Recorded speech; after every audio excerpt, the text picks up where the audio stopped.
Welcome to my channel. Today we're going to have an overview of SEO and a little bit of in-depth for the reason of using SEO and why you should have it. This is something you really should understand before you get too far on your website setup, so you don't have to go back over it. I came across this blog post on SEO Moz.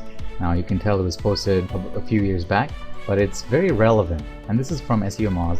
And if you don't already know, SEO Moz is a paid service where you can do a lot of SEO stuff with them. They take care of a lot of things.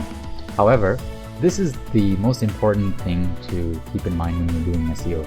As you already know, SEO is a time-consuming process. It's an ongoing process, and it's very unlike paid traffic. So this first one is just a pie chart of the SEO time expenditure. As you can see, the most time is spent convincing others that SEO is a worthwhile, high return on investment channel that's worthy of the investment. And the remainder of the pie is split up into keyword research, getting links, monitoring how the industry works, the search engine algorithm changes and so on. Of course, keeping on-site optimization, ensuring your social networking is up to date, as well as a little bit of caffeine and perhaps some alcohol. Now, if you've come across or done any sort of SEO research, you'll know that there are essentially two camps. There's the white hat and then there's the black hat, and in the middle is something called the gray hat. White hat tactics are something considered by people to be good and honest, perhaps somewhat ethical, whereas black hat practices are a little bit shady, where they actually try to manipulate the algorithms, the search engine algorithms, in a way that was not originally intended. So you'll see that there are four quadrants here. There is something that is low value, something that is high value, and of course they each have their white hat tactics as well as black hat tactics. The way you do your SEO, it's entirely up to you, and it depends on how much you're willing to pay and what kind of quality you expect in return. Of course, that's where you have to decide whether you're going to do any sort of white hat tactics or black hat tactics. Number 3 here is the flowchart of SEO friendliness, and these are the order of operations that make a site SEO friendly. You'll notice it goes up from quality content all the way to keyword research and specific niche targeting. Number 4, there is a Venn diagram of the internet marketing professions. We all fit into one of these areas here. There's the marketer, there's the statistician, there's the technologist, and in between the diagrams here, they're all connected by SEO. SEO is search engine optimization. It is the way results are presented to the searcher, to the prospective client who queries the search engines for particular terms. And that's where you fit in. That's how you want to be able to position yourself as an expert in your area, the provider of valuable content to your readers, and so on. And thus you will get natural, organic search engine results ranking. And if this is something that suits your fancy, you should study this a little bit more in depth. Once again, you can go to seomoz.org/blog/4-essential-SEO-infographic, and it's written by Rand Fish of the SEO Moz blog. See you in the next video. Here's another infographic that I want to elaborate upon for your search engine optimization. As you can see, the very first thing that others will tell you to do is to do proper keyword research, and that's what I emphasize as well. There are many tools that will do keyword research. A lot of them are paid services, of course, except the Google keyword tool, which is for Google advertising partners. This is the chart of what keyword research entails. You'll notice single word keywords have very high search frequency, but they're extremely competitive and will cost quite a lot of money to compete for on the search engine results page. And that's where we get further down this tail and into what we consider the long tail, that keywords that consist of 3, 4, 5 or more. And of course, the further you go down the tail, the search frequency gets lower. It's easier to rank for the long tail keywords because there's a lot less competition. However, if you build enough of these long tail keywords and target these strong keyword phrases, it is very easy to rank highly for these phrases afterwards. The next thing we do is we have to before we do our keyword research, perhaps, if you already have a domain, if you already have a niche that you know, after your keyword research, you need to develop your site architecture. Key thing to understand is that Google does not rank websites. Instead, they rank pages, and they have their own algorithms to determine how they rank it. But this one is going to be the root of your domain. And the root of your domain is going to have something called tier 1 or tier 2, tier 3 pages.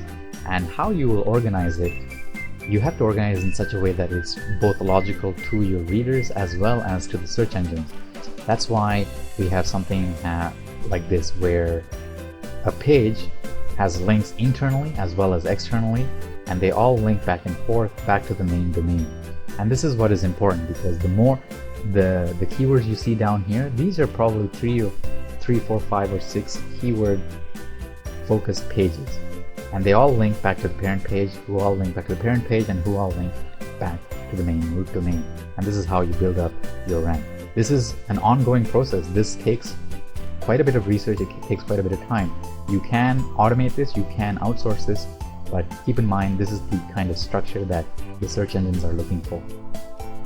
Of course, having this planned out before you design your site, before you populate your site with content, makes a lot of sense. It'll save you a lot of time. Following the site architecture, what we're going to do is we're going to do in-page optimization. As you've already read in the ebook, you have to optimize your URL, you have to optimize your meta descriptions, you have to optimize the page title, you have to have an image with the file name, the keyword focus file name, you have to have the image's alt tag with the keyword focus name, the body text should have an appropriate keyword density, you should include the page headings of H1, H2, and H3, once again the image ALT attributes. Don't forget also that keywords should also be bolded, italicized, and underlined, and that's what the search engines are looking for. Once we've developed our page site, once we've gotten a few pieces of content and they're all linking to each other, what we need to do is work on the process of link building, or sometimes known as getting backlinks, which are one-way links from other blogs or comments or something else. And there is a variety of ways to do this. You can release press releases, you can submit to article directories, you can do link baiting, and you can do a whole bunch of stuff. Some of this stuff is white hat tactics, some of it is considered black hat tactics, and you can see for yourself which way you want to do it, which way is a little bit easier for you. And finally we come to SEO tactics.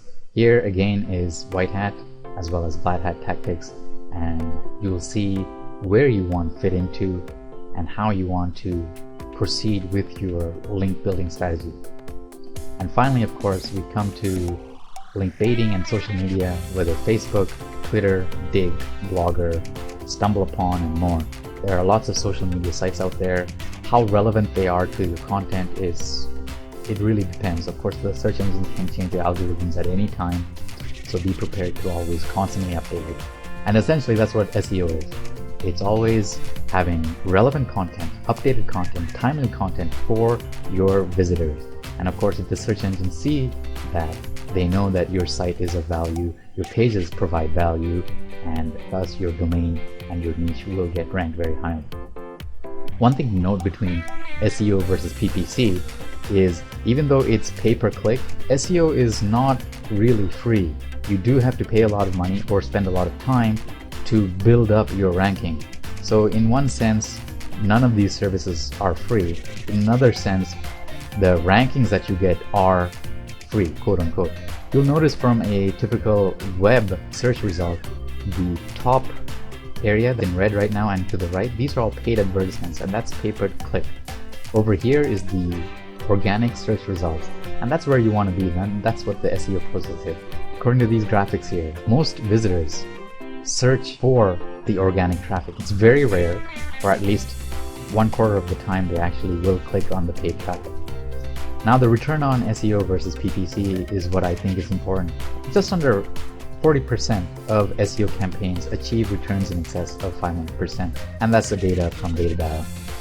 And out of this, out of all the PPC campaigns, 22%, a quarter of them, achieve returns of 500%. So SEO is really well worth your time, it's worth your effort, and sometimes it can be worth your money.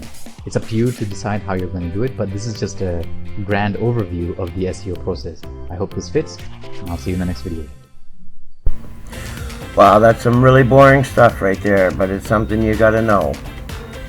Thanks for watching this video. Like and share this video, and help subscribe to my channel. And you can check out other videos, trainings at www.learnhowtointernetmarketing.com. Thank you.